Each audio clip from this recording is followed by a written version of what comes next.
They attacked a simple colony, then faced humanity's full war machine. The morning air was crisp on Epsilon Eridani IV as Tai Kim walked along the edge of his wheat field. His calloused hands brushed against the golden stalks, while his eyes carefully tracked the unusual atmospheric disturbance high above. Most colonists called this planet New Arcadia, and from all appearances it was just another struggling human settlement on the frontier, exactly as Earth Command had designed it to be.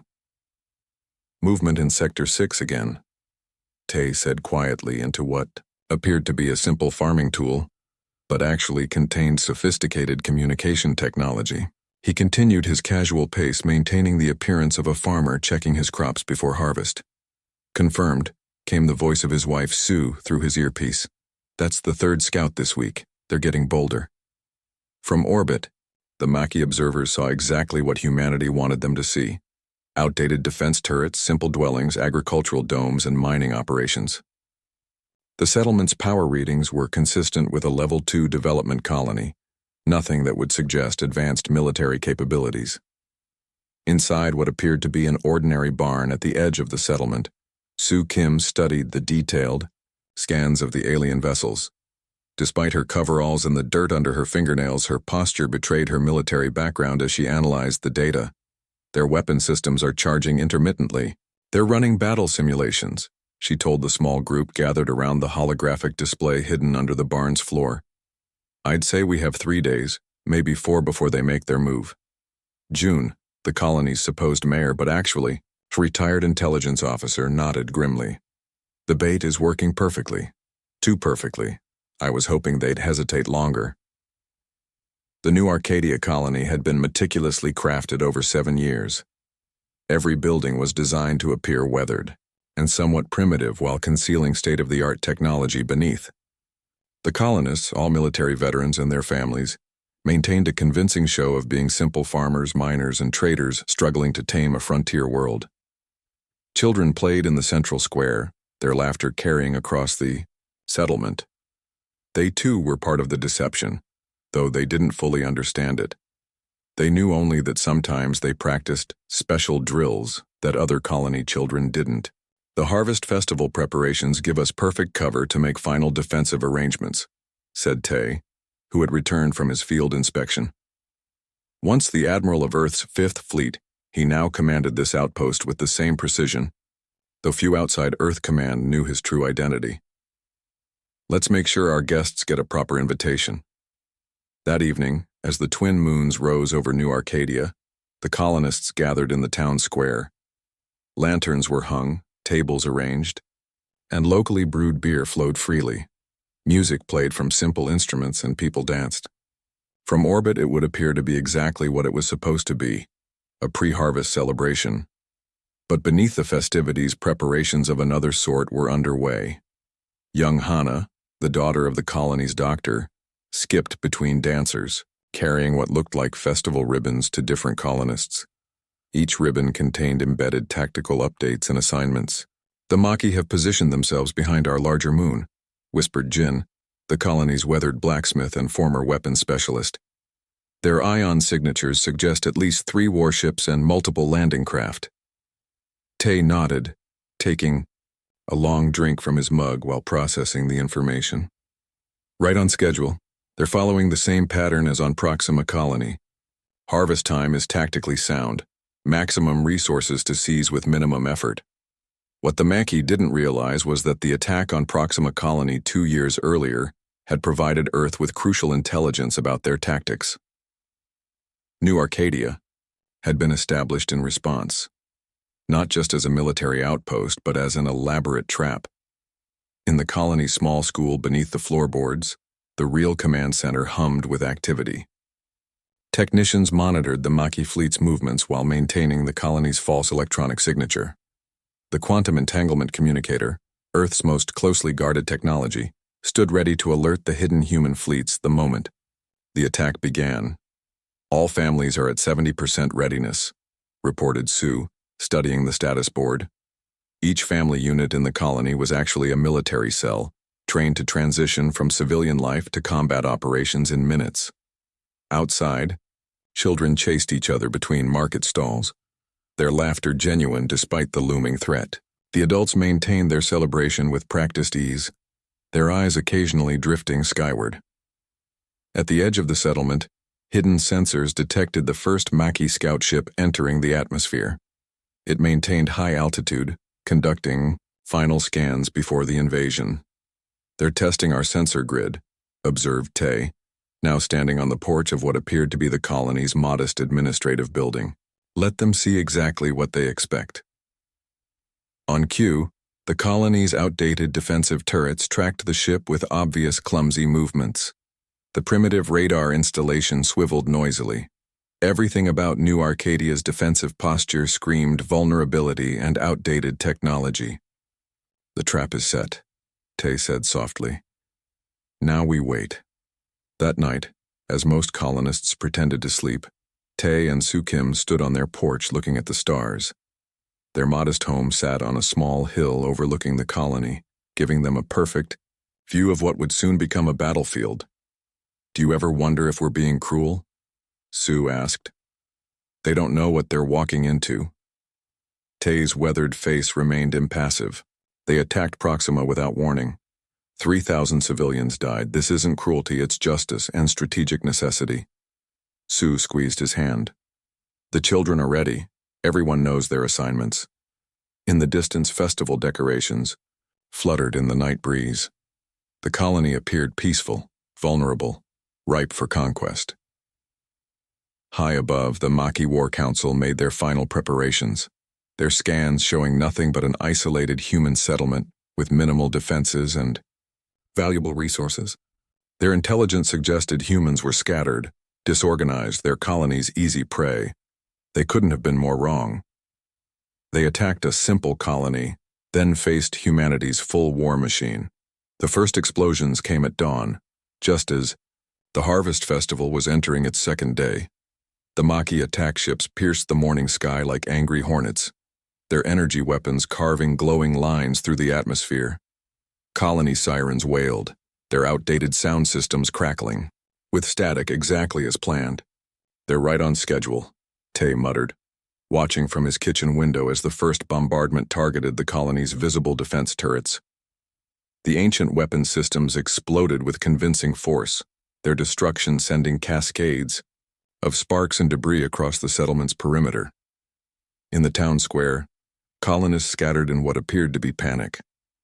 Children cried out, families grabbed emergency bags, and the colony's single defensive missile battery fired its pathetically outdated projectiles toward the sky. The Maquis ships easily dodged them. "Communications array is down," reported Jin, over the secure channel hidden in Tay's hearing aid. "Maintaining appearance of disorganized response." Tay nodded to himself, watching as the Maquis landing craft began their descent. "All units commence Operation Honeypot." Across the colony, the carefully orchestrated chaos continued. Families ran toward the colony's bunkers, visible, obvious structures that the Maquis would easily target. But each family split off at precise intervals, the children and some adults heading toward hidden entrances while others grabbed farming tools and mining equipment. The Maquis ground forces landed at the colony's edge, their armored forms emerging from their ships with weapons raised. Their commander, a tall figure with iridescent scales covering his exoskeleton, surveyed the settlement with compound eyes that registered heat signatures and movement patterns. "Minimal resistance," the Maquis commander Tekka reported to his flagship. The humans appeared disorganized and poorly armed, proceeding with standard subjugation protocols. The first squad of Maquis soldiers approached what appeared to be fleeing colonists. They fired warning shots, expecting immediate surrender. Instead, Soo Kim, appearing as a frightened farmer's wife, stumbled toward them with hands raised. "Please don't hurt us," she called out, her voice breaking with fear. The Maquis soldiers surrounded her, weapons trained on her trembling form. The leader barked something in their clicking language, and a translation device attached to his armor spoke in crude human language. "Surrender resources. No resistance." Sue nodded frantically, tears streaming down her face.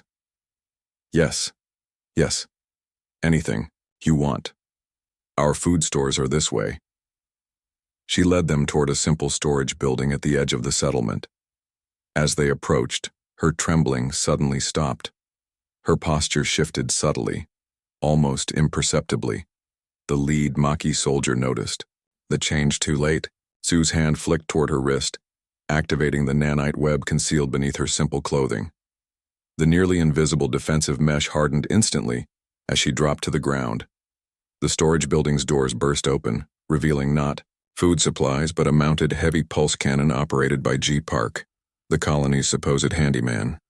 The first Maquis squad never had time to report what happened. Across the settlement, similar scenes played out. The colony's baker, Hana Lee, led another squad into what appeared to be a community kitchen. The Maquis found themselves in a sealed room where the ventilation system pumped in a compound that hardened their exoskeletons, leaving them immobilized. Eastern quadrant secured, Hana reported through her subdermal communicator. 6 tangos neutralized. The Maquis commander, Tekka, quickly realized something was wrong. His forward squads had stopped reporting in. The humans, who had initially fled in disarray, were now engaging in coordinated counterattacks using weapons and tactics far beyond what a frontier colony should possess. "This is a trap," Tekka hissed to his officers. "Call in the second wave, immediately." Above the colony, the Maquis warships adjusted their formation, preparing for a more substantial deployment.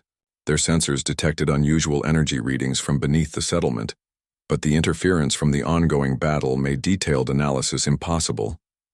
In what appeared to be the colony's small school, Tae Kim and a handful of veterans monitored the battle from a hidden command center. Holographic displays showed the positions of all Maquis forces and the status of the colony's defenders. "They're calling in reinforcements." Day, the communications officer reported. "Second wave incoming. Estimated 60 more ground troops." Tae nodded calmly. "Right on schedule. Activate Phase 2. Across the settlement, what had appeared to be simple homes and businesses began to transform. Hidden weapon emplacements emerged from beneath innocent-looking gardens. Colonists who had appeared to flee now emerged from hidden positions, wearing combat gear that had been concealed beneath civilian clothing. The Maquis' second wave landed in the colony's central square, expecting to reinforce their first wave. Instead, they found themselves in a crossfire from multiple hidden bunkers. "We can't hold this position forever," Wu, the colony's security chief, reported as he fired a burst from his position near the grain silos. "Their numbers are still greater than ours." "We don't need forever," Tae replied calmly. "Just long enough." In the colony's deepest bunker, behind multiple blast doors and security systems, Dae Kang sat before the quantum entanglement communicator, technology the Maquis believed was decades beyond human capability. His fingers danced across the controls, sending detailed information about the Maquis forces directly to Earth Command, instantaneously and undetectable. "QE transmission complete," Dae reported. "Earth has everything. Ship configurations, troop, numbers, weapons specs. The package is delivered." Tae allowed himself a small smile. "Now for the hard part. Commence tactical withdrawal. Lead them deeper in." Across the settlement, the colonists began a fighting retreat, making it appear as though the Maquis were gaining the upper hand. Buildings that had withstood the initial bombardment now began to crumble under renewed attacks. The colony's defenders fired from cover, then fell back to new positions, drawing the Maquis forces deeper into the settlement. Commander Tekka, watching from his command ship, felt his confidence returning. "The humans are breaking. Their resistance is crumbling." His second-in-command, however, seemed less certain. "Something isn't right. Their retreat is too orderly." Tekka dismissed the concern. "They're simply buying time for their civilians to escape. Standard human tactics. Press the advantage." On the ground, Sue Kim led a squad of defenders through the underground passage connecting the colony's major structures. Her farmer's clothes were gone now, replaced by lightweight combat armor. She carried a pulse rifle with practiced ease. "They're taking the bait," she reported. Moving into the central quadrant exactly as predicted, Tae's voice came through, her earpiece. "Earth Command has received our transmission. Response incoming. Hold position for 18 more minutes." Sue nodded to her team. 18 minutes. We make them count. Above the settlement, the Maquis warships maintained their position, their weapons trained on the colony below. Their sensors continued to detect unusual energy readings, but the battle took priority. What they failed to notice was the subtle distortion beginning to form at the edge of the system. The first sign that humanity's response was already on its way. They attacked a simple colony, then faced humanity's full war machine. Admiral Sun Yun was enjoying her morning tea when the quantum alert shattered the peace of her office on Earth Command's orbital headquarters. The holographic display sprang to life without prompting, bypassing all standard protocols, the signature of a Hammer protocol transmission. New Arcadia is under attack, she announced, rising before the transmission fully materialized. The gathered officers in the war room froze. Everyone knew what New Arcadia really was. The door slid open as Fleet Commander Kang entered, his uniform immaculate despite having clearly rushed from his quarters. The honeypot worked, he said, scanning. The incoming data. Indeed, Sun replied, her fingers dancing across the tactical display. The Maquis took the bait. Full specs on their fleet architecture, weapon systems, and ground forces are coming through now.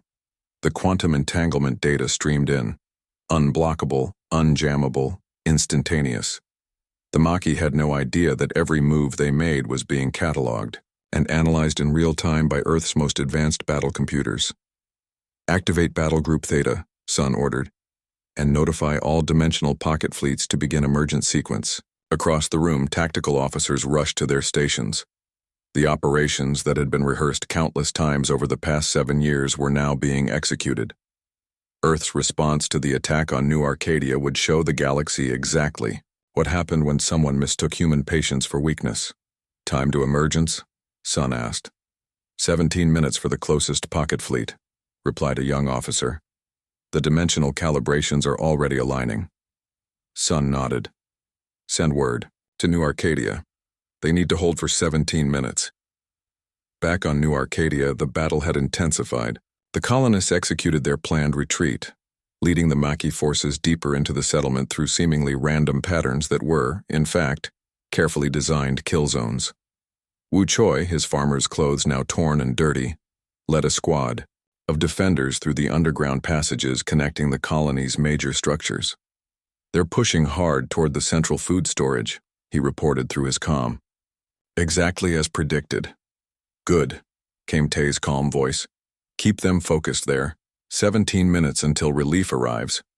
Wu signaled to his team, former miners who now handled explosives with military precision.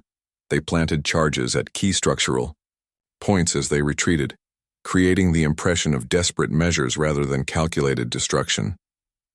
Above ground, Han, the colony's doctor, worked frantically in what appeared to be a makeshift medical center.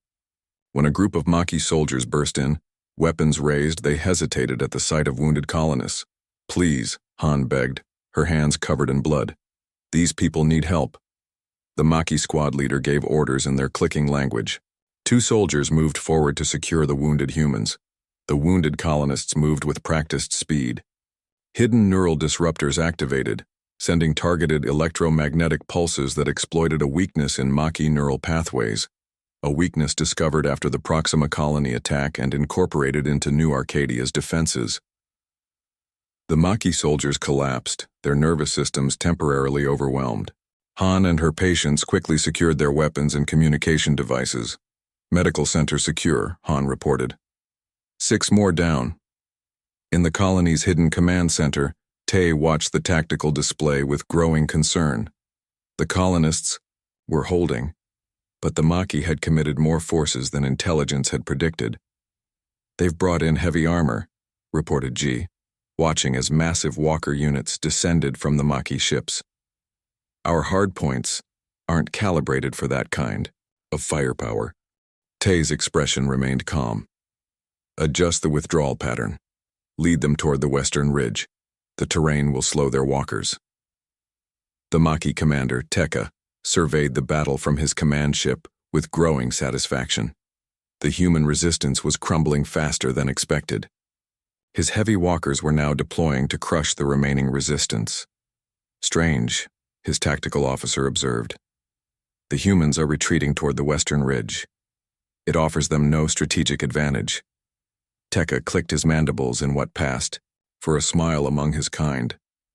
They're desperate, seeking any cover. Press the advantage. I want this colony secured before their pathetic reinforcements arrive from the next system. What Tekka didn't know, couldn't know, was that human reinforcements weren't coming from the next system. They were already there. At the edge of the Epsilon Eridani system, space itself began to ripple and distort. Dimensional pocket technology, humanity's most closely guarded secret, allowed entire battle fleets to hide in folded space, invisible to conventional sensors and faster than light travel networks. Now, those pockets were opening. The first signs were subtle energy fluctuations that the Maquis sensors dismissed as background radiation. Then came gravitational distortions that their scientists attributed to natural phenomena. On Earth Command's Central Operations Deck, Admiral Sun watched the emergence countdown with practiced patience. Status on the new Arcadia defenders? Holding, but taking casualties, replied Commander Kang. The Maquis have deployed heavy walkers we haven't encountered before. Sun nodded grimly. Make note for the assault teams. Priority targets identified. The dimensional pocket emergence reached its final stage. Throughout human history, military advantage had always belonged to those who could arrive at the battlefield faster than their enemy expected. The Romans built roads. The Mongols mastered horsemanship.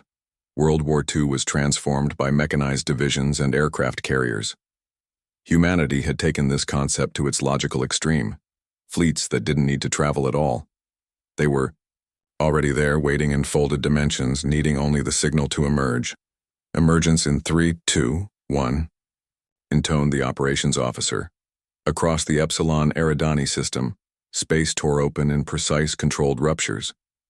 Where there had been empty void seconds before, now hung the full might of Earth's second fleet, 57 warships ranging from swift corvettes to the massive dreadnought ENS Retribution. On New Arcadia's surface, the colonists felt the subtle vibration through the ground, a sign that the dimensional pockets had opened. Faces grimmed with sweat and dirt broke into knowing smiles. Hold positions, Tay ordered through the colony's secure network. Reinforcements have arrived. In orbit, aboard his command ship, Tekka stared in disbelief at his tactical display. Impossible, he hissed. Where did they come from? There were no FTL signatures. His sensor officer's voice quavered. Multiple human warships detected, sir, they're everywhere. The readings suggest this can't be right. It's their second fleet. Second fleet? Tekka's compound eyes widened. This is a frontier colony. Why would they commit? His question was cut short as tactical alerts screamed across his command deck. The human warships weren't approaching cautiously as expected in a relief operation. They were already in attack formation, their weapons systems fully charged.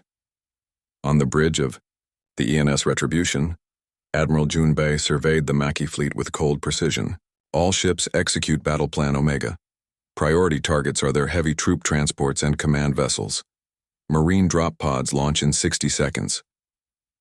Across the fleet, Earth's response to the attack on New Arcadia began with methodical precision. This wasn't just a relief operation. It was the springing of a trap years in the making. In the colony below, Sue Kim's team emerged from cover to witness the sky light up with weapons fire. Looks like the cavalry's here, she said, allowing herself a small smile as she reloaded her weapon. Right on schedule. They attacked a simple colony, then faced humanity's full war machine. The sky above New Arcadia turned into a canvas of fire and light. Maquis warships, caught completely unprepared, scattered as humanity's second fleet unleashed precisely coordinated attacks. Beams of coherent energy sliced through Maquis shields as if they were paper, while swarms of autonomous defense drones neutralized incoming fire. Commander Tekka stared at his tactical display in horror. His ships were being systematically disabled, rather than destroyed, a sign of overwhelming force. The humans weren't just winning, they were being surgical. Evasive maneuvers, he ordered, his voice cracking. Get our ground forces back to the transports. His communications officer clicked rapidly. Ground forces report they're pinned down. The colonists have suddenly increased their resistance and they're using... Sir, they're using military-grade weapons now. On the surface, Tae Kim had shed all pretense of being a simple colonist. He stood at the edge of what had appeared to be a wheat field, now revealed as a landing zone as the false crops receded into the ground.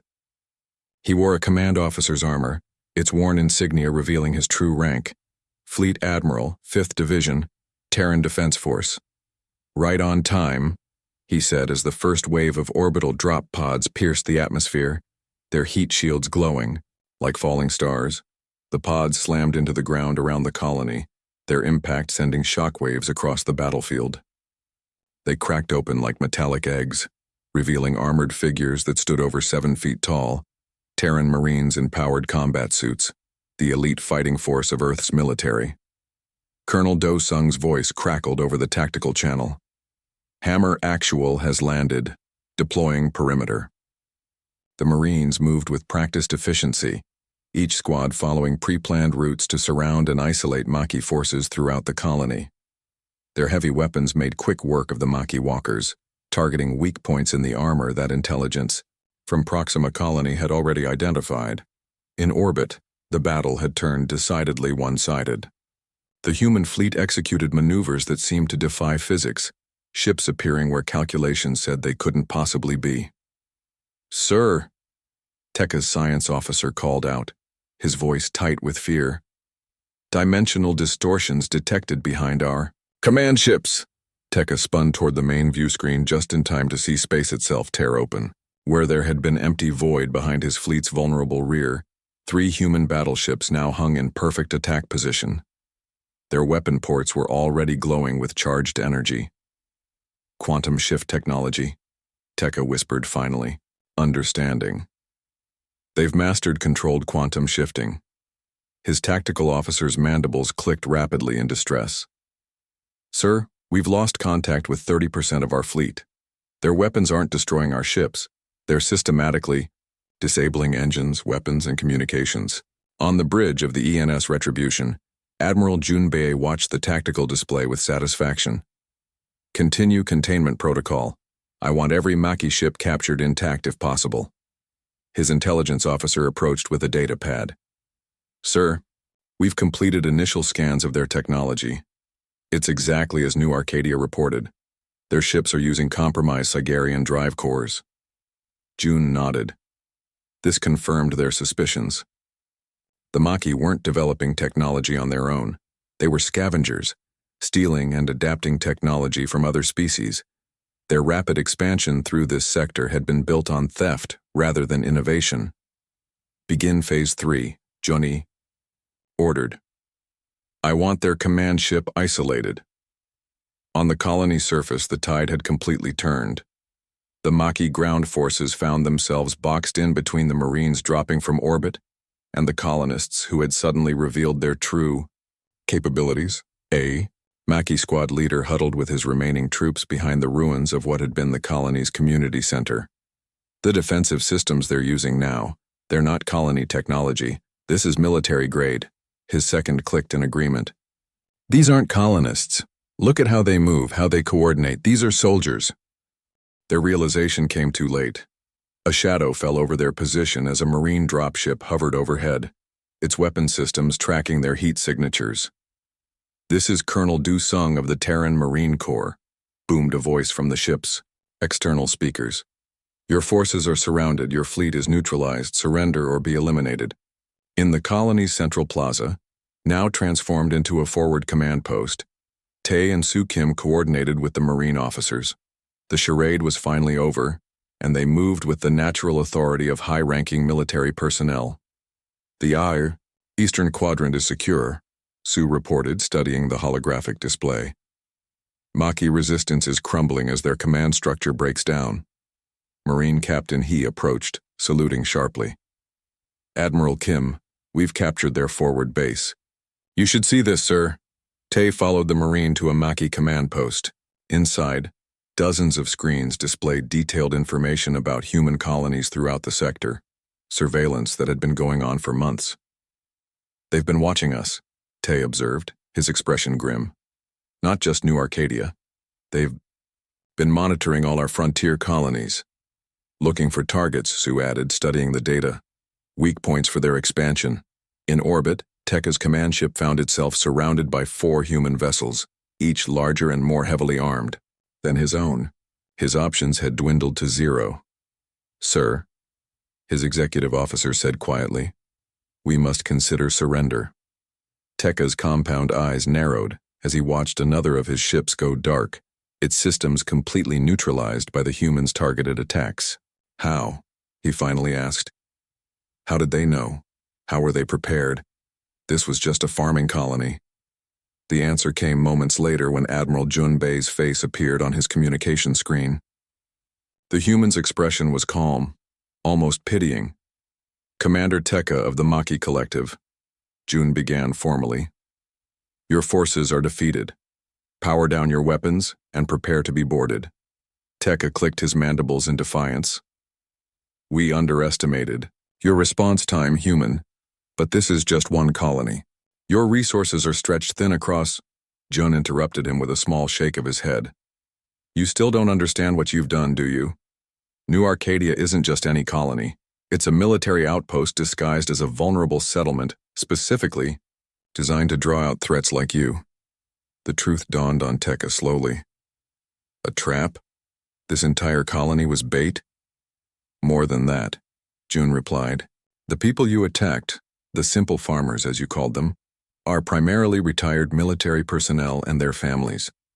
The man who led the ground defense, Tae Kim, was Fleet Admiral of our 5th Division before his retirement. Tekka's posture slumped as he finally understood the magnitude of his mistake. You placed your veterans on your most vulnerable worlds. Jun's expression hardened.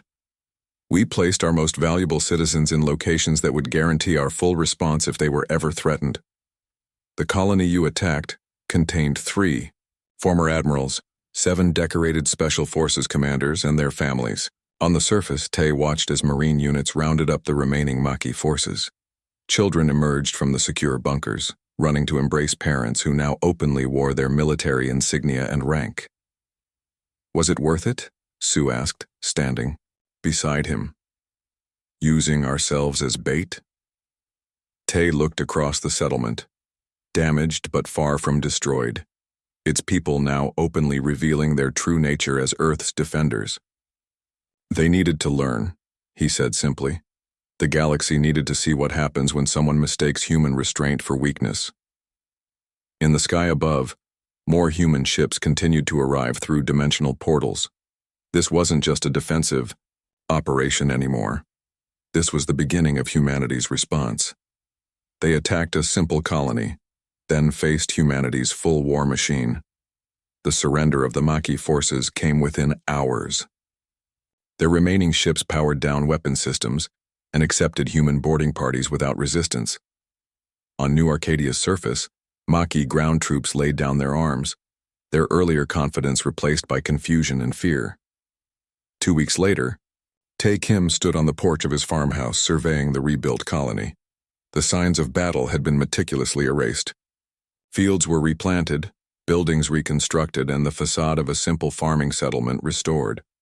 To any observer, New Arcadia once again appeared to be nothing more than a struggling frontier colony.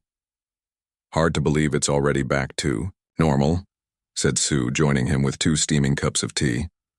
Tae accepted his cup with a small smile. Not quite normal. The word has spread. Indeed it had. Across known space, news of the Maki defeat traveled with the speed that only the most shocking stories can achieve. Encrypted communications intercepted from a dozen species all carried variations of the same message. Do not attack human settlements. Any of them. In the Grand Assembly Chamber on Earth, Ambassador Yun Choi presented the evidence of the unprovoked Maki attack to representatives from 17 spacefaring civilizations. The massive holographic display showed the Maki bombardment of what appeared to be defenseless civilian structures.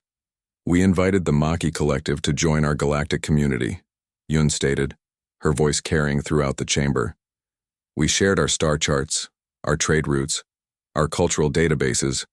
In return, they studied our patterns, identified what they believed to be our weakest points and attacked without provocation or declaration. The Sigarian ambassador, his crystalline form shimmering under the chamber lights, spoke next.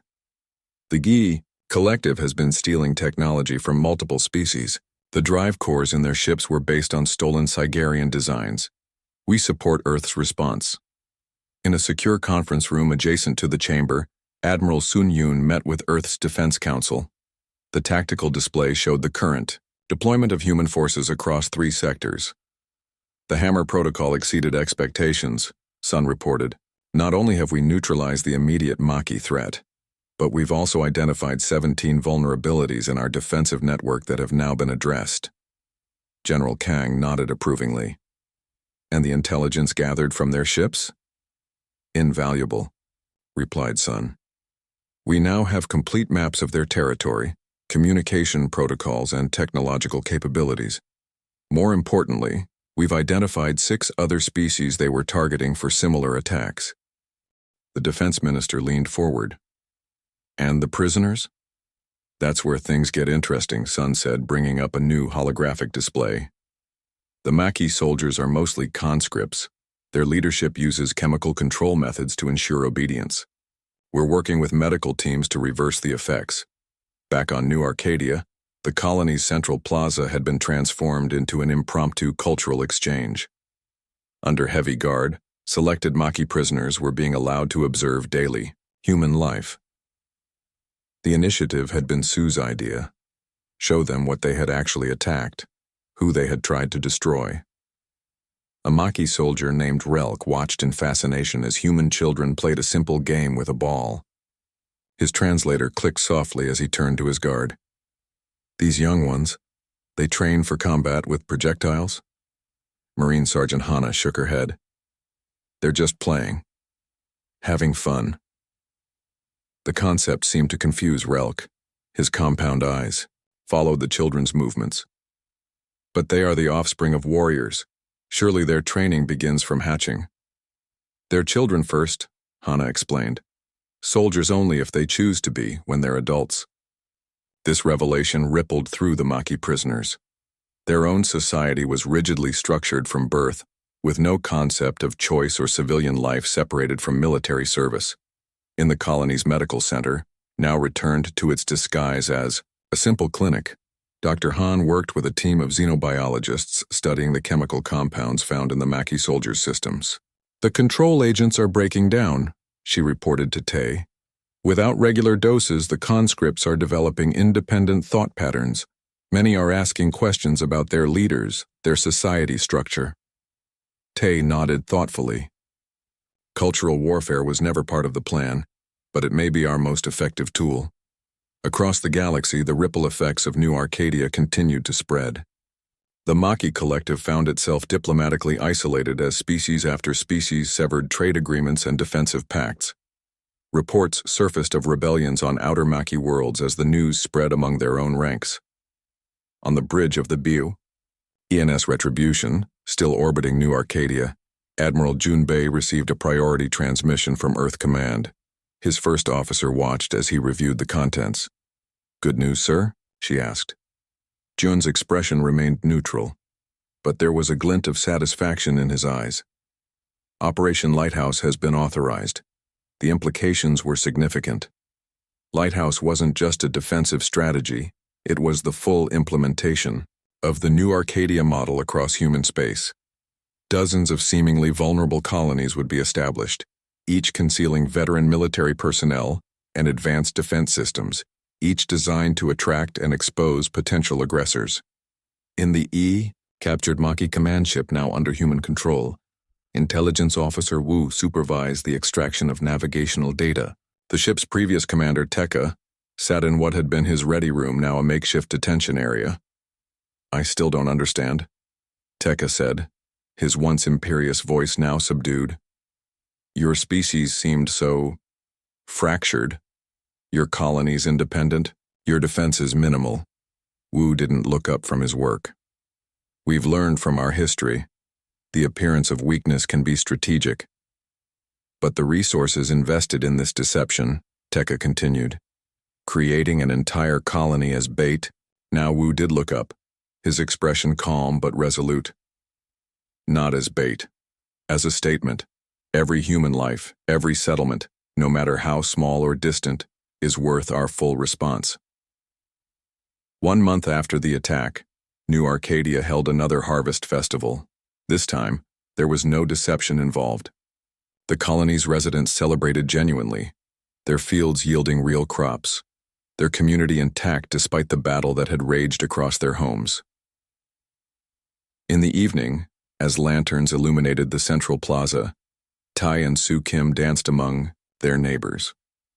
Their military bearing momentarily set aside, they moved to the music like any other couple enjoying a moment of peace.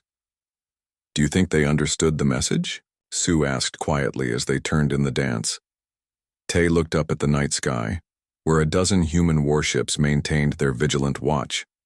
Beyond them, at the edge of the system, construction had already begun on a permanent defense platform, New Arcadia's new, very visible protection. "I think the entire galaxy understands now," he replied. "Humanity might extend its hand in peace, might establish colonies that appear vulnerable and isolated. But we are never truly separated. We are never truly defenseless." Around them, children laughed and played while their parents, former admirals, commanders, and special forces operatives, watched with genuine smiles. This was what they had protected. This was what made the deception, the risk, worthwhile. And across known space, potential aggressors looked at their intelligence on human settlements and began to wonder which other simple colonies might be hiding humanity's full war machine.